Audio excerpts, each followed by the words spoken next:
Ladies and gentlemen, we are back. Welcome to the MLG.TV arena. I'm Chris Puckett up in the booth with my dude Maven, and we're getting ready for match number 3 of the night. Noble. They surprised everyone when they clutched things up in the last week, knocking out EG and TK, going up against the number 2 squad from the regular season in Rise Nation. Yeah, and we're talking about two kind of the biggest surprises really that we've seen. And I mean, Rise finishing number 2 wasn't really expected. No. I mean, that was a team that made it into COD Champs kind of unexpectedly too, finishing top 8.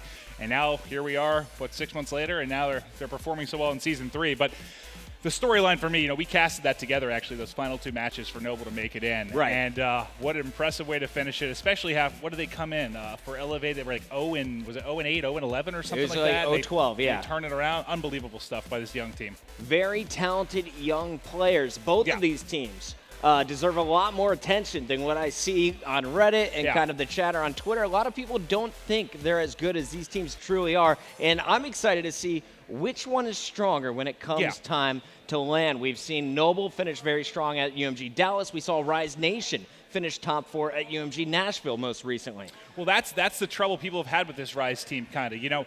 Yes, they got that first top 4 off their back. Fantastic. Like, great stuff for them. They hadn't had that top 4 yet, especially with this squad, with the addition there of Attach, who's turned out to all of a sudden be this top 10 player we're all talking about, who before that was Mr. Warrior. Now he's crushing it on LAN. But the reason we've kind of talked about, to a degree, they haven't got credit, like you said, like they deserve, a lot of people don't realize they beat one pro team at that event. They beat Optic twice. Outside of that, that's the only pro team they beat. And they got top 4 because they won the pool. So I feel that a lot of people still think they have a lot to prove. All right, guys, let's get into the action. Taking a look at our teams, starting off with Rise Nation. All right, and taking a look at Rise, well, on the screen right now, you got Looney.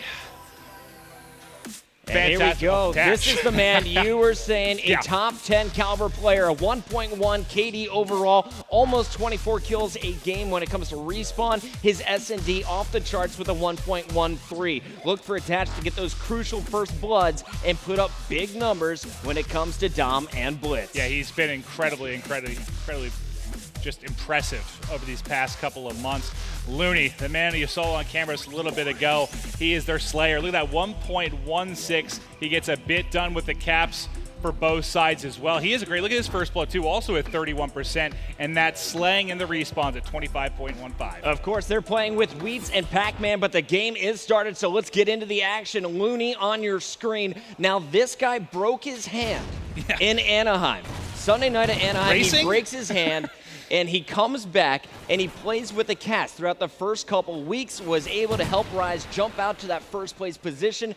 They, in the end, would finish second, but really it's Looney and Attach, the 2 players to watch when it comes to domination. These are the 2 who will be putting up the numbers while Wheats and Pac-Man focus on those objectives. And Attach trying to win that gunfight. He is going to drop their left side. Wheats, mid-map, trying to get a nice little head glitch spot. He's going to drop as well. Pac-Man going to be able to answer back with one of his own.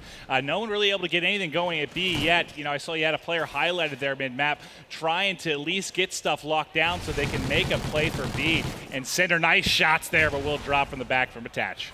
Now, I actually took a flight with Sender on the way to Columbus, and he was telling me he was very disappointed with his performance at UMG Nashville. He felt that he let the team down, especially the guy on your screen right now. Slasher was an absolute slaying monster. If you guys watched him, he was putting up 40 bombs in their Dom games. Yeah, he is fantastic in respawn, and when he gets that sniper rolling in the S&Ds as well, just puts up crazy statistics. He's going to have a 1v1 here, going to try and drop shot, going to lose to the jump there of Wheats. We have Attach at Lumber trying to make a play. We are, 90 seconds into this one? Has anyone even really made an attempt at B? No, B has been touched once. Neither team really going for control. Now you see the first contention. Slasher and Chino jumping on that objective, and Chino is going to get it with that kill. Huge plays at it. He stepped off it. No, did they really? He stepped off it. He tried to jump back to avoid the grenade. He lived, but they missed it. He should have stayed there. I think he would have had it. There was, a centimeter left. but it stays neutral. No one able to get control. Slasher still rocking the Remington right now, but he does have a Vector to go with it as well. The shiny gold. Look across. Thankfully, with that Oracle mode, we see there's a player there by the mid lane. Should get eyes on him in a second. Did not matter. Rips the face there off of Wheats. He's starting to get rolling. Yeah, 7-3. Slasher on a 3-point spree. Going for this B capture. Nades coming in. No trophy system to speak of. And he will get cut down just shy. Chino once again on that B flag. This time will secure the capture. And you can see on the minimap, actions over at red. Chino's going to be on the flank here. We'll see if he's able to pick up some big kills. As you know, this Rise Nation squad is going to be swarming towards B. Yeah, and the name of this game is aggression, aggression, aggression. Once you get that 2-cap, you want to get on the opposing side of the map, try to get into buildings there, whether it's fire or red. Red control obviously being huge, but you want to be as aggressive as possible. You cannot turtle and watch corners. You will get punished every time. We're watching. Where is he going? Here. He is just wrapping on the map. I guess, I don't know if he got a call out thinking that somebody had wrapped through white, but nobody at home. Chino has been running laps around this map, has not seen anyone in the last 45 seconds. Finally, he's going to be in position to stop some action over here at B. And we'll see one player go down. Chino set up to pick off the second. And now he gets the call out, guys. It's time to make the move to C. He's going to be up top. Owens, his teammates feeling the pressure in the back, are going to be working from Freight as we go back to Slasher and his Remington. Well, that's why you want to get into your opposing side bases.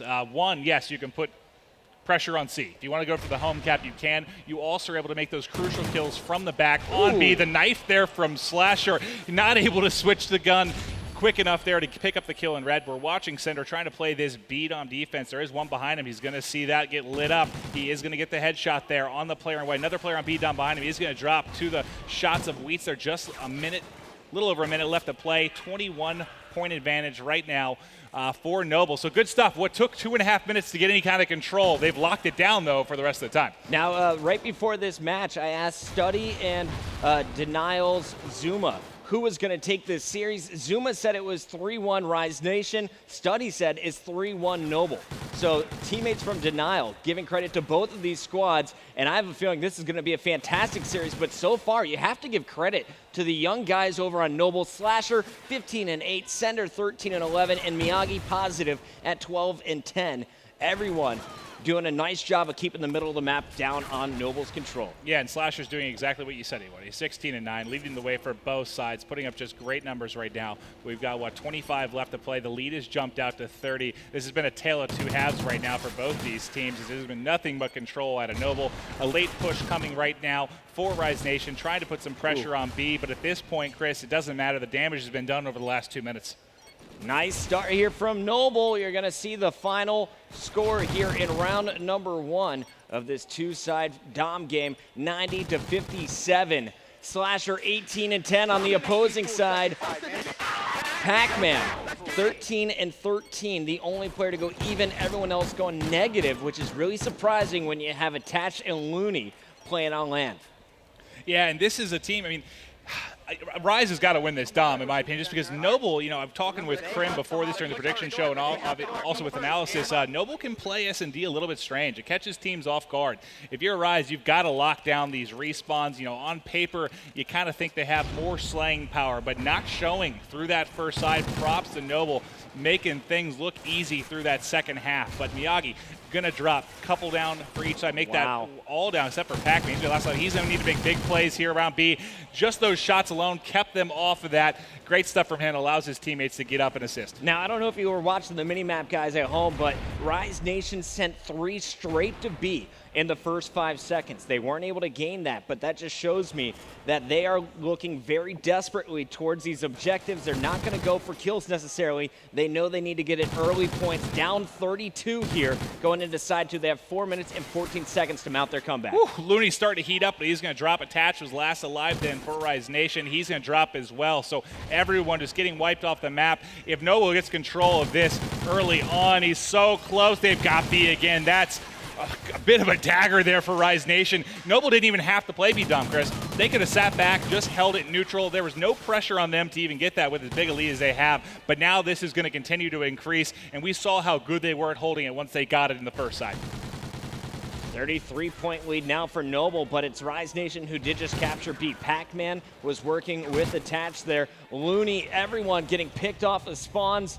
And this is going to go right back to this Noble squad. B control in their favor. Pac-Man picks up 2, but the B flag was neutralized. Yeah, I feel like we've seen, 3 or 4 down so many times for Rise Nation at the start of this game, but they do have it neutral. They've got to start to get control now. The lead is out to 31. Oh, yeah, and they lined up for him there, didn't they?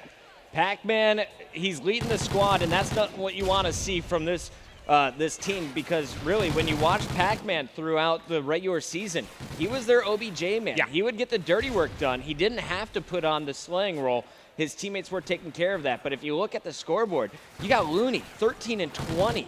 Really struggling here. Attached, -5 as well, and Wheat's -7. So they really need to give Pac-Man some support there in the slaying column. Well, they got the 2-cap control finally, Puckett, with about 3 minutes. So that's 36 points with a 2-cap. They do have enough to win this if they can hold it. They basically need to do what we saw with Noble in the first side, just lock it down over the second half. We'll see if they can do that now. We just hit the halfway point, lead down to 23. They're trying to climb back in this one. Wheat's working I like the neutral. This play. Yeah. Yeah, the player at A needs to go big here as well. Attach has to get this kill, and he can't get it done. Looney is going to clean it up, but they lost B, and they did not neutralize C. So a wasted effort here by this Rise Nation squad. Noble in great position to finish this one strong. 2 minutes to go. They're up by 22 points. They just have to keep the middle of the map locked down. They don't even need that B flag. They just got to keep Rise off it. And for me, it's really come down to what I said earlier. They're putting themselves in too many spots where they're having those 3 or 4 downs. And you can't hold B when that's the case unless some player comes up incredibly clutch in like a 1v2 or 3. Oh. But nice shots there from Cinder as he melts Wheats. Minute 40 on the clock, though, and with the lead like this, Rise has got to get a 2 and a neutral, and they've got to get it now. But a 3-cap coming right now from Noble. Phenomenal aggression here from Noble. 90 seconds away from taking game number 1 in our best of 5. Remember, guys, coming up next, we are going to have Search and Destroy. Sovereign is going to be our map. And here you go down to Slasher once again. Finally 4 down for Noble. Unless a 3-cap comes in, this one is finished. They need to sprint over to C. Yeah, and that's really the first time we've seen the 4 down, I think, for Noble. It's mostly been on the other side of things, but with 60 seconds left, like you said, the 3-cap gets them 36. That would technically bring them back in it, but they've got to get going now. They've got to work the neutral. They do have a 2-cap here. They're trying to hold B, but 2 is not going to be enough to get this done, Chris. Player behind enemy lines as well. I have Chino highlighted. He went underground, and now he's going to neutralize that A flag. Heads up play here. They know they don't have to fight for B. All they got to do is keep the flags contested. Yep. Heads up play to seal the deal. Noble is going to take this one. In game number 1 here, who are you most impressed with?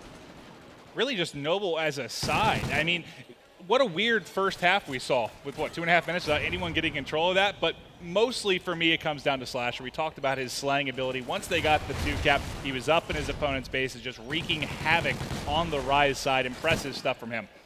Good stuff from Slasher. He will drop the 30 bomb. Sender didn't show him very much during this game. Right there with Slasher, 2 captures, 30 and 27. Miyagi also positive, known for doing the objective on this team. He didn't really need to. His teammates were all over it. And there is your final score, 158-141. Give it up for Noble, coming in strong.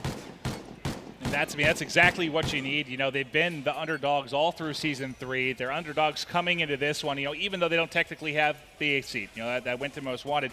Just on paper, when you look at the players, when you look at the talent, right, when you look at the age, they are the underdogs, and fantastic stuff. Good stuff. Game number 1 goes to Noble. We'll find out if Rise Nation can answer back. We'll return with Search and Destroy.